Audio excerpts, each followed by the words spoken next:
오늘의 주요 뉴스입니다. SK 지오센트릭이 오늘 울산 석유화학단지 내 세계 최대 규모의 플라스틱 재활용 종합단지 기공식을 열었습니다. 오는 2026년 가동 예정으로 폐플라스틱이 새로운 자원으로 만들어질 전망입니다.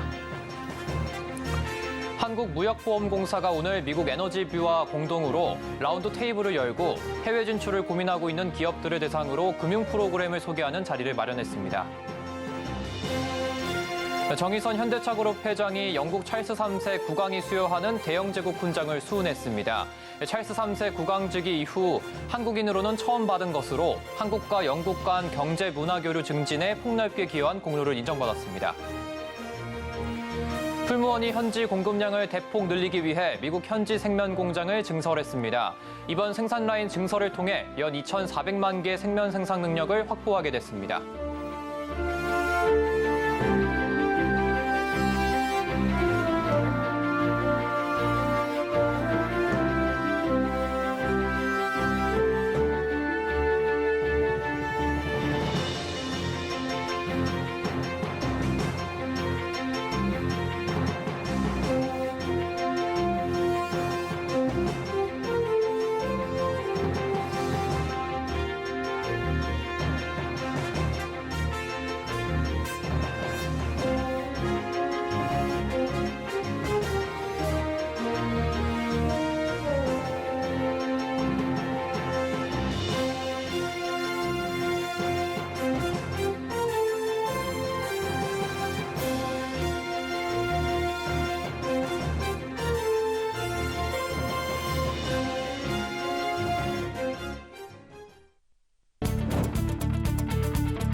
여러분 안녕하십니까? 센 경제라이브 시작합니다.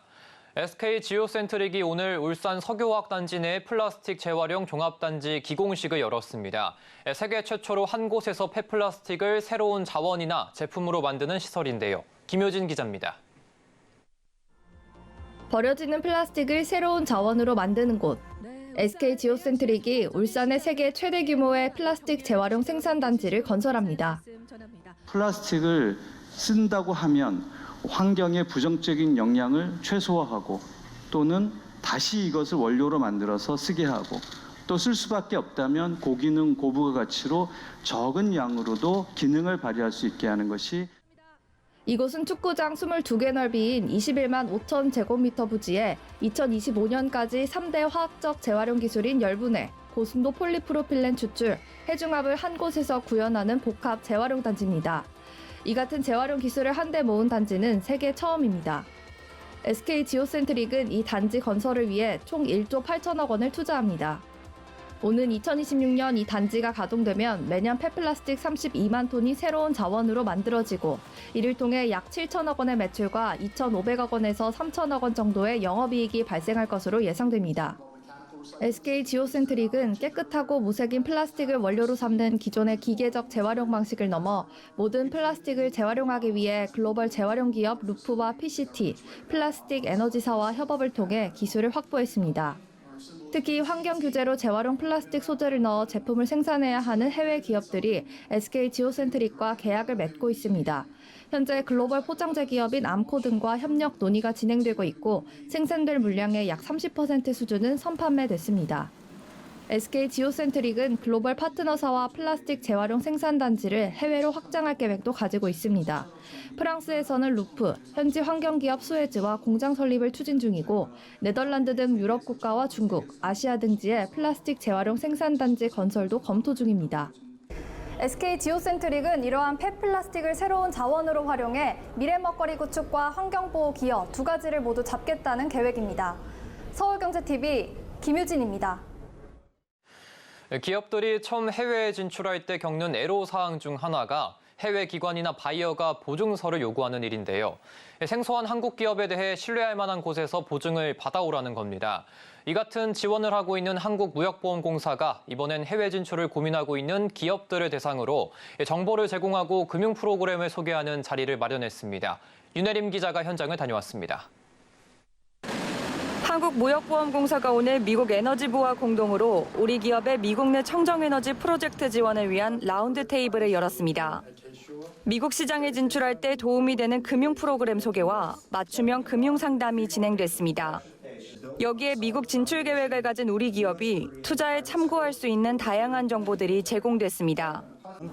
태양광이라든지 EV 배터리 그리고 수소 산업 이런 부분에 대해서 우리 기업들이 실질적으로 해외 진출을 할 수 있고 투자와 함께 수출도 확대할 수 있는 그런 기회로 삼으려고. 에너지부는 미국 에너지 정책의 통합 관리를 위해 1977년 설립된 정부 부처로 미국의 에너지 정책 전반과 에너지 기술 R&D를 관장하고 있습니다. 산하의 대출 프로그램 사무국을 통해 청정에너지 개발 관련 자금 지원 제도를 운영하고 있습니다. Under the Inflation Reduction Act, we have $350 billion of loan authority, a historic amount of loan authority to tackle the problem of global climate change. We have a very valuable partnership with K-Shore, and we value our relationship with them to work with Korean companies to come to the United States to own and operate plants that can contribute to our net zero goals. 미국 에너지부는 지난해 말 LG에너지솔루션과 제너럴모터스 합작 미국 투자에 약 3조 2천억 원 대출을 승인했고 올해 6월에는 SK온과 미국 포드자동차 합작 투자에 에너지부 역대 최대 규모인 약 11조 8천억 원 대출을 조건부로 승인한 바 있습니다. 이날 라운드 테이블에는 청정에너지 분야에서 미국 진출을 모색하는 한국 기업 10곳과 글로벌 금융기관 7곳 등 총 20개 기관이 참여했습니다. 무역보험공사는 라운드 테이블에서 발굴한 우리 기업의 북미 투자 프로젝트 중 내년 안으로 공동금융 지원 성과를 만들겠다는 목표입니다. 서울경제TV 윤혜림입니다. 정의선 현대차그룹 회장이 영국 찰스 3세 국왕이 수여하는 대영 제국 훈장을 받았습니다. 찰스 3세 국왕 즉위 이후 한국인으로는 처음인데요. 지난 1977년 정주영 선대 회장도 이 훈장을 받은 적이 있어 대를 이어받는 기록을 세웠습니다. 박세아 기자입니다. 어제 주한 영국 대사관에서 열린 대영 제국 훈장 수훈식. 정의선 회장이 한국과 영국의 경제문화 협력에 기여한 공로로 대영 제국 지휘관 훈장을 받았습니다. 대영 제국 훈장은 영국 사회에 의미 있는 기여를 하거나 정치, 경제, 문화예술, 기술과학, 스포츠 등 다양한 분야에서 뛰어난 성과를 이룬 인물에게 수여됩니다. The spirit of Hyundai has always been to achieve what may seem impossible now and to excel beyond expectations. I'll do my best to so that Hyundai Motor Group will always be a friend and trusted partner of the British people. 정 회장은 친환경 저탄소 모빌리티 보급 확대와 함께 영국 대표 미술관 테이트 미술관 장기 후원을 통한 문화예술 증진 등 경제 문화 협력 강화에 기여했다는 평가입니다. 지난 1977년 정주영 선대 회장도 동일한 훈장을 받아 의미를 더했습니다. 콜린 크룩스 주한 영국 대사는 정 회장은 동일한 훈장을 받은 선대 회장에 이어 통찰력 있는 경영 철학과 인간 중심 리더십으로 주목받고 있다고 밝혔습니다. 지난 1982년 첫 자동차 수출을 통해 영국에 진출한 현대차 그룹은 경제와 문화예술, 스포츠 등 다양한 분야에서 주목받고 있습니다. 영국 유력 자동차 전문 매체들이 현대차와 기아를 올해의 자동차 회사로 선정하는 등 영국 자동차 시장에 성공적으로 자리 잡았습니다. 현대차는 또 영국의 세계적 미술관인 테이트 미술관을 장기 후원하며 매년 혁신적인 예술작품 전시를 통해 현대미술의 발전과 대중화를 지원하고 있습니다. 여기에 영국에서 열리는 골프대회 제네시스 스코티시 오픈의 타이틀 스폰서로 스포츠 교류에도 나서고 있습니다. 최근엔 영국 기업들과 손잡고 미래 항공 모빌리티 사업을 추진하고 있습니다. 롤스로이스와 기체에 탑재될 수소연료 전지 추진 시스템과 배터리 추진 시스템을 공동 연구하고 있습니다. 어반 에어포트와는 웨스트 미들랜드주 코번트리에 AAM 인프라 구축을 위해 협력하고 있습니다. 서울경제TV 박세아입니다. 풀무원이 미국 공장을 증설해 국내에서 반제품으로 수출하던 생면을 현지에서 생산 판매합니다. 두부와 함께 미국 법인 매출의 한 축을 담당하고 있는 아시아 누들 매출 성장과 물류비 절감을 통한 수익성 증대 효과가 기대됩니다. 이호진 기자입니다. 풀무원이 아시안 누들 카테고리의 수익 성장을 위해 미국 현지 생산 체계를 본격 가동했습니다. 풀무원은 미국 캘리포니아주에 위치한 길로이 공장의 생면 생산 라인을 증설하고 지난달 초부터 생산을 시작했다고 밝혔습니다. 이번에 증설된 길로이 생명공장은 반죽, 제면, 포장의 전 공정을 자동화했고 미 식품의약국의 기준을 충족하는 온도관리 시스템과 생면 압영 기술을 적용했습니다. 그동안 국내에서 생면을 포함한 반제품을 수출해서 미국 현지에서 조립하는 형태로 아시안 누들을 판매해왔는데 이번 길로이 공장 증설로 연 2,400만 개의 생면 생산 능력을 확보하여 물류비 절감을 통해 수익성을 대폭 개선할 것으로 풀무원 USA는 길로이 공장 증설을 마친 지난달 초부터 데리야끼 볶음 우동 생산에 들어갔고 돈코츠 라멘을 포함한 생면 제품 총 5종까지 생산 품목을 확대할 계획입니다. 아시안 누들은 풀무원 미국 법인 전체 매출의 약 3분의 1을 차지하는 주요 제품으로 현재 미국 전역 코스트코 300여 개 매장에서 판매되고 있습니다. 올해 3분기 풀무원 미국 법인의 아시안 누들 매출은 전년 동기 대비 12.9% 늘었고 최근 5년간 연매출은 6.3배 성장했습니다. 이번 미국 현지 생산체계 구축으로 매출 성장을 가속화할 뿐만 아니라 해상운임 등 물류비 절감을 통한 수익성 증대도 기대할 수 있게 됐습니다. 풀무원은 앞선 2021년 11월 미국 서부 플러튼 공장의 두부 생산 라인을 약 9,300제곱미터 규모로 증설해 월 최대 생산량을 기존의 2배 수준으로 확대하기도 했습니다. 풀무원은 미국 법인의 핵심 사업인 두부와 아시안 누들 사업에 드라이브를 걸어 내년 해외 사업 손익분기점 돌파를 달성한다는 계획입니다. 서울경제TV 이호진입니다. 한동안 주춤하던 2차 전지주가 분위기 반전을 꾀하고 있습니다.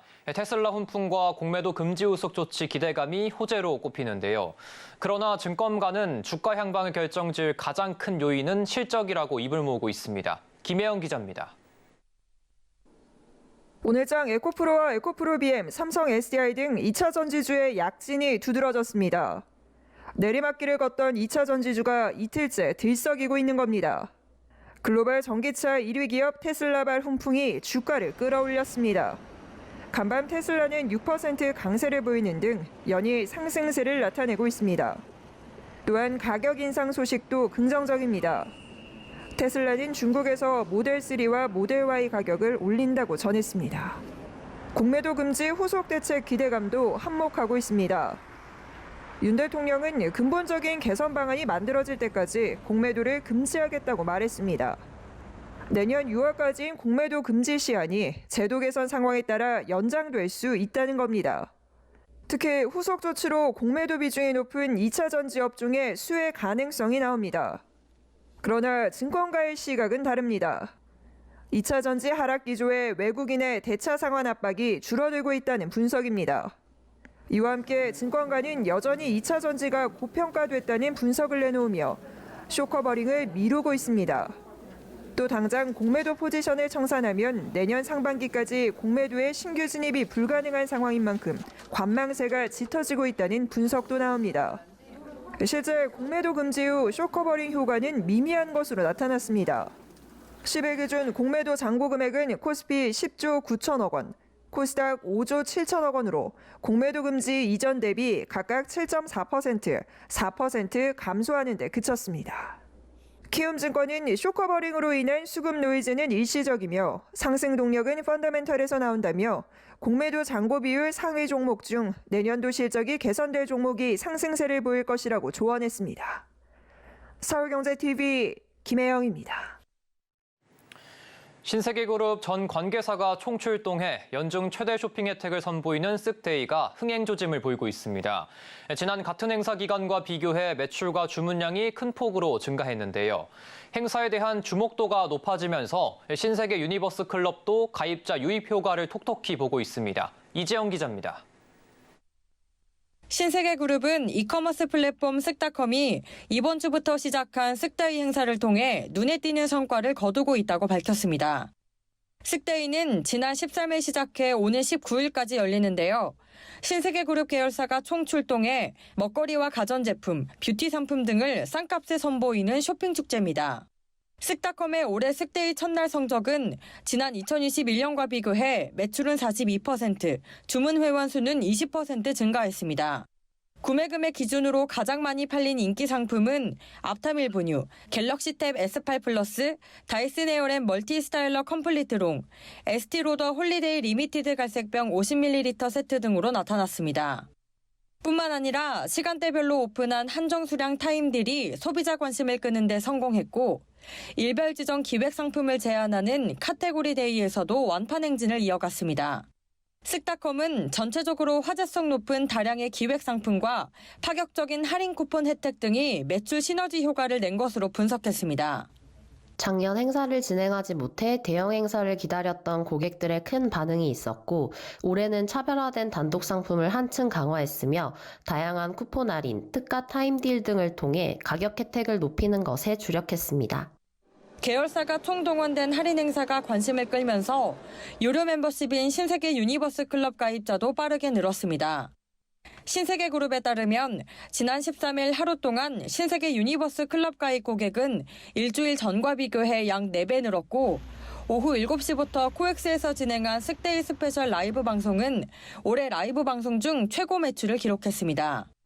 한편 신세계백화점은 쓱데이가 끝나는 오는 19일 이후에도 쿠폰 이코와 점포별 할인 대전 등 다양한 행사를 이어간다는 방침입니다. 서울경제TV 이지영입니다. 모건 스탠리 캐피털 인터내셔널이 오늘 반기 리뷰 결과를 발표했습니다. 한국지수 구성 종목에는 3개의 종목이 새로 들어가고 4개의 종목이 빠졌습니다. 편입된 종목은 금양, 포스코DX, SK텔레콤, 편출 종목은 BJF 리테일, 카카오게임즈, 롯데에너지머티리얼즈, 펜오션입니다. 증권가에서는 신규 편입된 종목에 최대 2천억 원의 패시브 자금이 유입될 것으로 전망하고 있습니다. 이번 정기 리뷰의 실제 지수 반영은 11월 30일 장마감 시점에 적용됩니다. 서울경제TV가 오늘 저출산 문제를 짚어보고 해결 방안을 찾기 위한 다큐멘터리 프로그램 2023 가족을 온라인에서 송출합니다. 이 프로그램은 예비 신혼부부와 출산을 준비하는 가족, 실제 아이들까지 키우고 있는 다둥이 부모까지 다양한 형태의 가족을 만나 결혼과 임신, 출산, 육아에 대한 현실적인 목소리를 담았습니다. 이를 통해 저출산 문제 해결을 위한 사회적 합의와 제도적 해법은 뭔지 고민해보는 시간이 될 전망입니다. 2023년 언론진흥기금 지원을 받아 제작된 2023 가족은 총 7부작으로 편성될 예정입니다.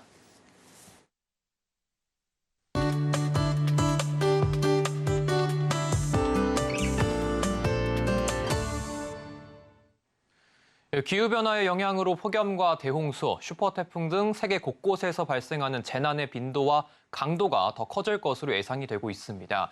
이런 영향으로 식량 생산이 줄어들면서 일부 식량 수출 국가를 제외한 많은 나라들의 식량 위기가 우려되고 있는데요.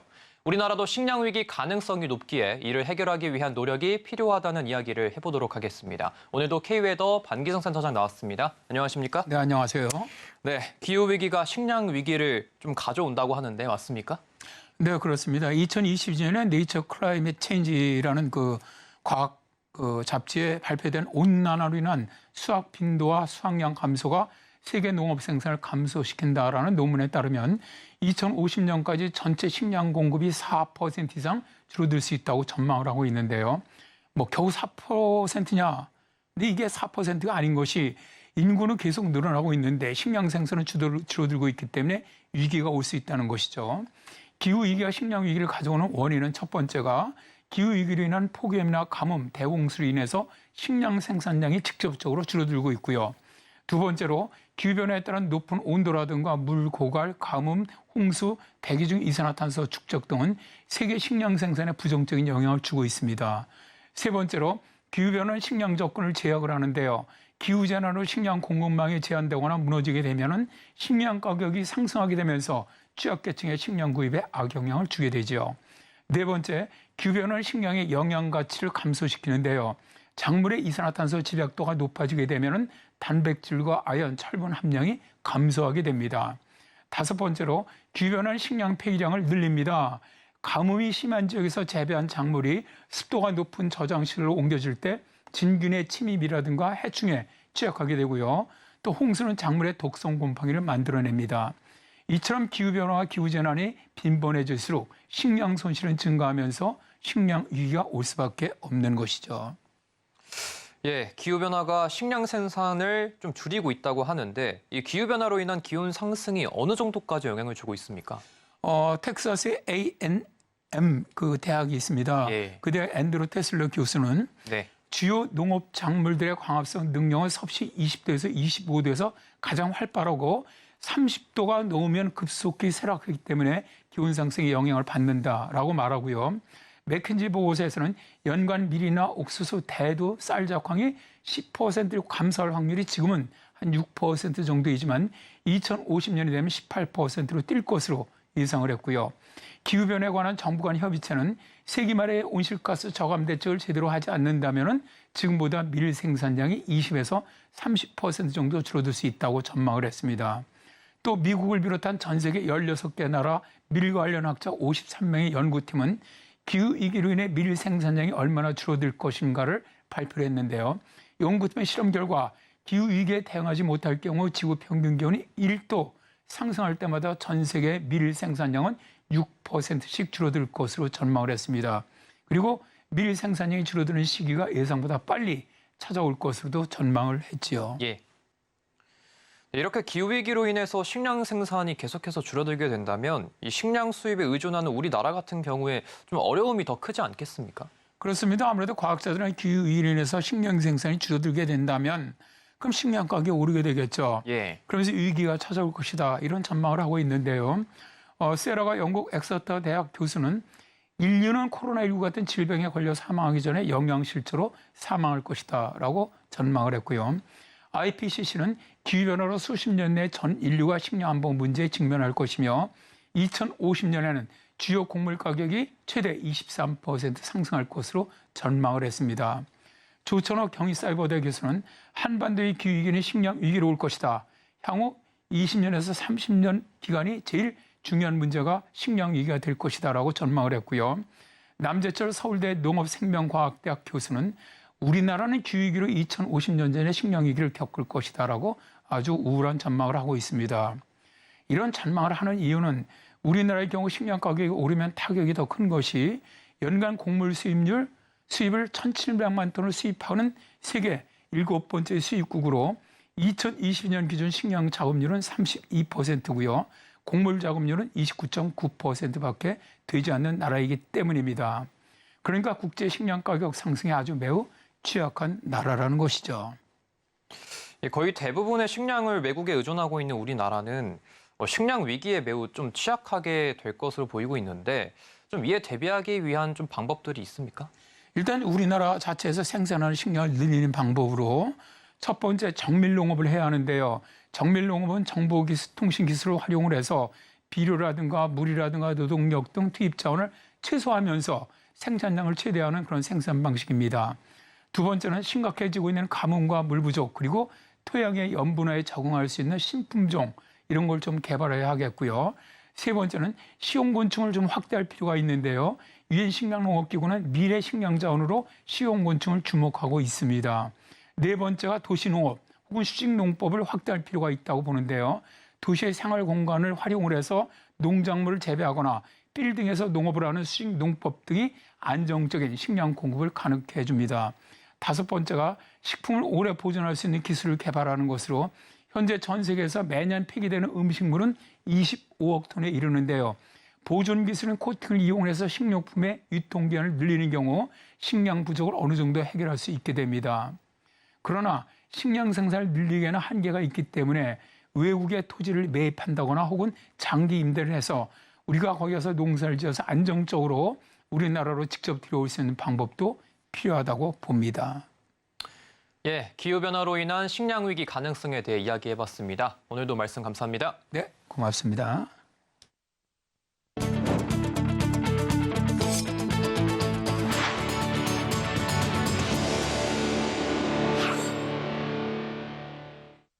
이상으로 센 경제 라이브 마칩니다. 함께해 주신 여러분 고맙습니다.